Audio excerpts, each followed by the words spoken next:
नमस्कार साथियों, मैं जी स्वागत करता हूं आपके अपने प्यारे परिवार रोजगार बेंगलुरु। कैसे हैं आप सब लोग? उम्मीद है अच्छे होंगे और पेपर तो आपके लाजवाब चल रहे हैं, शानदार तरीके से आप लोग एग्जाम करके आ रहे हैं। जिनके नहीं हुए तो उन्हें घबराने की आवश्यकता बिल्कुल भी नहीं है, बहुत बढ़िया प्रश्न आ रहे हैं। जीएस की अगर मैं बात करूं, बहुत सिंपल क्वेश्चन पूछे जा रहे हैं, जिसमें से 14-15 क्वेश्चन आप लोग आराम से कर सकते हैं, जो कि बहुत अच्छा स्कोर होता है। जीएस में 12-13, 14-15 अच्छा स्कोर, 15 स्कोर बहुत बेहतरीन माना जाता है, 14-12-13 ठीक स्कोर माने जाते हैं। तो आप लोग भैया एक बार सेशन को शेयर कर दो, लाइक कर दो, जुड़ जाओ मेरे साथ। मैं बहुत बेहतरीन क्वेश्चन लेकर हाजिर होता हूं आप लोगों के समक्ष। देखिए, जनगणना से पूछे जा रहे हैं, आबादी से पूछे जा रहे हैं और आर्टिकल्स पूछे जा रहे हैं। तो मैंने आज 3 यहां पर रखे, तो जनगणना रख दी, एक आबादी रख दी, वृद्धि दर रख दी, आर्टिकल्स रख दिए, ताकि आप लोग इसमें कभी भी मार ना खाएं, कोई भी ऐसा क्वेश्चन ना छूटे जिसको आप कर ना पाएं। ठीक है, तो मैं डेली आप लोगों की मेहनत कर रहा हूं और एक बेहतरीन क्वेश्चन छाट कर लेकर आ रहा हूं। यहाँ पर हम लोग बात करेंगे 2011 जनगणना के अनुसार सबसे कम आबादी वाला राज्य। सबसे कम आबादी वाला राज्य पूछा है, तो जनरली हम लोग यहाँ पर क्या लिख देंगे, तो बताइए जल्दी से इसका क्या आंसर होगा कि सबसे कम आबादी वाला राज्य क्या था? सिक्किम है। क्या है भैया? सिक्किम। ठीक है, तो आप क्या कहेंगे? सिक्किम सबसे कम आबादी वाला राज्य हो जाएगा। 2011 जनगणना के अनुसार सबसे अधिक आबादी वाला राज्य क्या होगा? तो आप कहेंगे सर उत्तर प्रदेश। क्या हो जाएगा? उत्तर प्रदेश। भारत में सबसे ज्यादा आबादी किस राज्य की है? तो यूपी की है, पाकिस्तान से भी ज्यादा, पाकिस्तान से भी ज्यादा है। ठीक है, यहाँ पर है 2011 जनगणना के अनुसार सबसे कम आबादी वाला केंद्र शासित प्रदेश। और 2011 के अनुसार यहाँ पर जब हुआ करता था, देखिए अगर मैं इसकी बात करूं तो उसमें दमन और दीव हुआ करता था। क्या हुआ करता था? दमन एवं दीव हुआ करता था। लेकिन भैया दमन दीव और अंडमान निकोबार एक साथ मिला दिए गए हैं, एक साथ मिला दिए गए हैं। तो अब मैं वर्तमान की अगर मैं बात करूं तो इसके अनुसार तो क्या था? दमन और दीव था। अब दमन और दीव एक कर दिए गए किसके साथ? दादर एवं नगर हवेली के साथ। तो आप क्या कहेंगे सर? लक्षद्वीप हो जाएगा। क्या हो जाएगा? लक्षद्वीप हो जाएगा। केंद्र शासित प्रदेशों में जिसकी सबसे कम आबादी है, सबसे कम आबादी किसकी हो जाएगी? लक्षद्वीप की। लेकिन 2011 में लक्षद्वीप दमन और दीव हुआ करते थे, अब दमन और दीव क्या हो गए?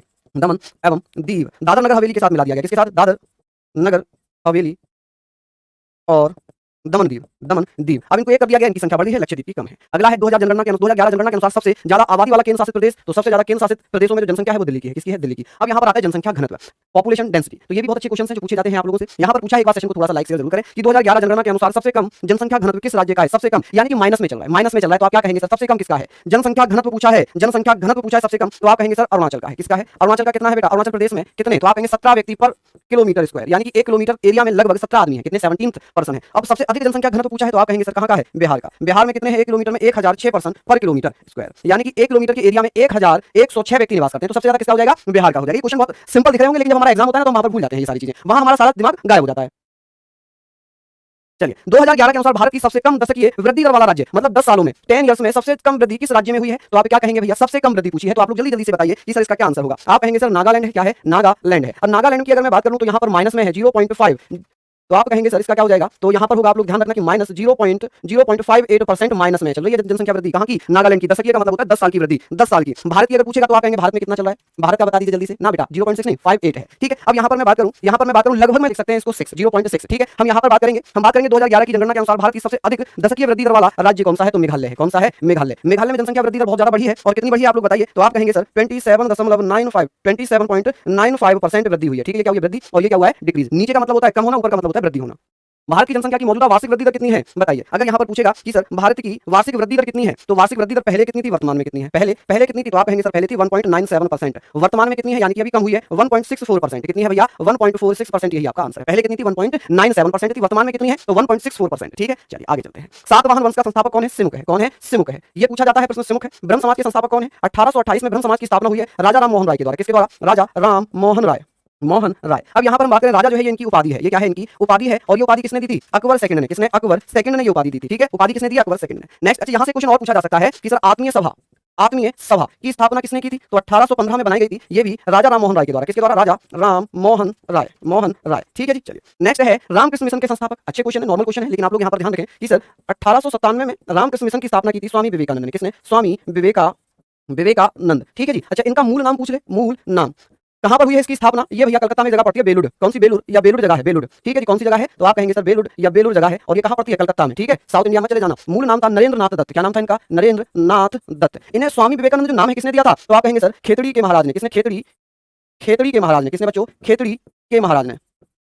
ठीक है, लिख लेंगे। अच्छा, बंगाल एस्थेटिक सोसाइटी की संस्थापक आप लोगों से पूछा जाए कौन थे? तो 1784 में बंगाल एस्थेटिक सोसाइटी की स्थापना हुई थी। किसके द्वारा? विलियम जोन्स के द्वारा। किसके द्वारा? विलियम जोन्स के द्वारा, जोन्स। अच्छा, यहाँ पर एक क्वेश्चन और पूछा जाता है कि बंगाल एस्थेटिक सोसाइटी ने किसका भगवत गीता और उपनिषद का अंग्रेजी में अनुवाद किया था? किसने करवाया था? इन्हीं के प्रयासों से 1785 में भगवत गीता, ठीक है जी, भगवत गीता एवं उपनिषद का, किसका?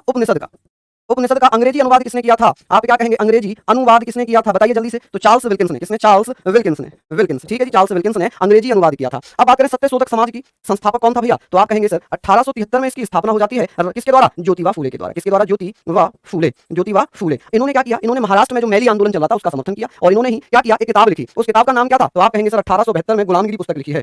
गुलामगिरी। किसने गुलामगिरी किसने लिखी है? तो आप कहेंगे सर ज्योतिबा फूले ने लिखी है। किसने? ज्योतिबा फूले ने लिखी है। ठीक है जी, चलिए बहुत बढ़िया। तेज कराओ, इससे ज्यादा तेज नहीं हो पाएगा बेटा। नेक्स्ट अनुच्छेद, ये तो बहुत इंपॉर्टेंट है कि सर इसमें क्या है? उपाधियों का अंत। क्या है? उपाधियों का अंत, एंड ऑफ टाइटल्स या एवोल्यूशन ऑफ टाइटल्स। उपाधियों का अंत है। इसमें भैया स्वतंत्रता का अधिकार है। किसका? स्वतंत्रता का अधिकार है, स्वतंत्रता का अधिकार। और इसमें भी किस चीज का अधिकार है बच्चे? तो आप कहेंगे सर इसमें है अभिव्यक्ति की स्वतंत्रता। किसकी? अभिव्यक्ति की स्वतंत्रता। अभिव्यक्ति की स्वतंत्रता।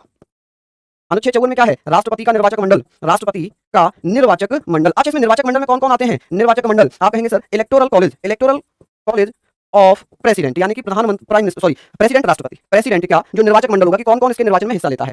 ठीक है जी। डांस उनके कलाकार, बिल्कुल बिल्कुल, कल मैं यही रखूंगा संजय चौधरी, बिल्कुल बच्चे बिल्कुल। चलिए हम लोग बात करें सर संसद के जीते हुए सदस्य, संसद के निर्वाचित सदस्य, इलेक्टेड मेंबर, निर्वाचित सदस्य। ठीक है जी। लोकसभा राज्यसभा के जीते हुए सदस्य, विधानसभा के निर्वाचित सदस्य, जो विधानसभाएं राज्यों की विधानसभाओं के निर्वाचित सदस्य, निर्वाचित सदस्य। ठीक है जी। ये चीज हम लोग पढ़ेंगे। क्या इतना आप लोग कर लेंगे? बताइए, यहां तक तो हम लोग कर लेंगे। नहीं बच्चे, आकाश शुक्ला मेरी आवाज तो अच्छी खासी आ रही है, आवाज कम है क्या? बताना एक बार जरा, आवाज कम आ रही है क्या मेरी? नेक्स्ट है, लिखा है यहाँ पर अनुच्छेद 155, 213, 123 और 85। ये भी बहुत अच्छे प्रश्न यहाँ से बनते हैं। आप कहेंगे सर इसमें क्या है? राज्यपाल की नियुक्ति। किसकी नियुक्ति? राज्यपाल, गवर्नर। ठीक है, राज्यपाल बोलते हैं हम गवर्नर को। किसको बोलेंगे जी? गवर्नर को बोलते हैं। गवर्नर की नियुक्ति, अपॉइंटमेंट। कौन करेगा नियुक्ति? बताइए, नियुक्ति यानी कि अपॉइंटमेंट कौन करता है? जल्दी जल्दी से बताइए। अपॉइंटमेंट। तो आप कहेंगे सर अपॉइंटमेंट करते हैं कौन मेरे बच्चे? तो आप कहेंगे सर राष्ट्रपति। कौन करेंगे? राष्ट्रपति के द्वारा अपॉइंटमेंट किया जाता है राज्यपाल का। इसमें क्या है? जो राज्यपाल होगा, राज्यपाल क्या करेगा बेटा? गवर्नर। कौन? गवर्नर अध्यादेश जारी करता है। क्या जारी करेगा? अध्यादेश, जिसे हम ऑर्डिनेंस कहते हैं। मैंने बहुत डिटेल में सारी चीजें क्लास में कराई हैं। ऑर्डिनेंस। ठीक है जी। ये आर्टिकल्स पूछे जाते हैं, ऑर्डिनेंस। आगे बात करेंगे, आगे हम लोग बात करेंगे। यहाँ पर लिखा हुआ है कि सर इसमें क्या है? अनुच्छेद 123 में राष्ट्रपति अध्यादेश जारी करेगा। क्या करेगा? राष्ट्रपति अध्यादेश जारी करेगा। क्या करेगा? अध्यादेश जारी करेगा। ठीक है जी। अनुच्छेद 85 में क्या है? अनुच्छेद 85 में लिखा है कि प्रधानमंत्री की सिफारिश पर, प्रधानमंत्री की सिफारिश पर बच्चे हम लोग सारी चीजों को बात करेंगे। प्रधानमंत्री की सिफारिश पर राष्ट्रपति लोकसभा को भंग कर सकता है। किसको? लोकसभा को भंग, यानी कि डिसॉल्व कर सकता है। क्या कर सकता है? डिसॉल्व कर सकता है। कौन? राष्ट्रपति। किसकी सलाह पर? राष्ट्रपति द्वारा पीएम की सलाह पर, प्राइम मिनिस्टर की एडवाइस पर। किस पर? एडवाइस पर। बहुत सिंपल सी चीजें हैं, ये आप लोग पढ़ना कि भैया लोकसभा को भंग करने का अधिकार किसके पास है। यहां से क्वेश्चंस आते हैं। यहां से क्वेश्चन ये पूछा जाएगा कि लोकसभा सत्र को कौन स्थगित कर सकता है, लोकसभा को कौन स्थगित कर सकता है। तो दो प्रकार के प्रश्न हैं कि सर लोकसभा को कौन भंग करेगा या स्थगित करेगा? तो राष्ट्रपति। लोकसभा सत्र को अगर पूछा जाएगा, लोकसभा सेशन को अगर पूछा जाएगा, तो आप क्या कहेंगे? चलिए बहुत बढ़िया। तो हुआ क्या कि लोकसभा सत्र की बात आएगी तो पीठासीन अधिकारी यानी कि लोकसभा अध्यक्ष करेंगे, या जो समय पीठासीन अधिकारी होगा वो करेगा। लेकिन जब लोकसभा चल रही होगी, लोकसभा को भंग करने की बात आएगी, स्थगित करने की बात आएगी, तो राष्ट्रपति करेगा। तो ये ध्यान रखना, लोकसभा सत्र यानी कि लोकसभा सेशन को अध्यक्ष महोदय या पीठासीन अधिकारी, लोकसभा को भंग करने का अधिकार राष्ट्रपति का है। क्लियर है? ये हम चीज पढ़ रहे थे और ये किस क्वेश्चन से मैंने बहुत कम समय में ये क्वेश्चन कराए हैं आप लोगों को। मैं कोशिश करता हूं डेली बेहतरीन क्वेश्चन आप लोगों के लिए लाता रहूं। छोटी छोटी वीडियोस में आप लोगों के लिए बनाता रहूं, ताकि आप लोगों के कल हम लोग स्पोर्ट्स से संबंधित कुछ क्वेश्चन कर लेंगे, और कल हम लोग जो बात करेंगे जैसे कि नृत्य हो गए, डांस हो गए, उनसे संबंधित क्वेश्चन कर लेंगे। ठीक है, चलिए धन्यवाद। जय भारत।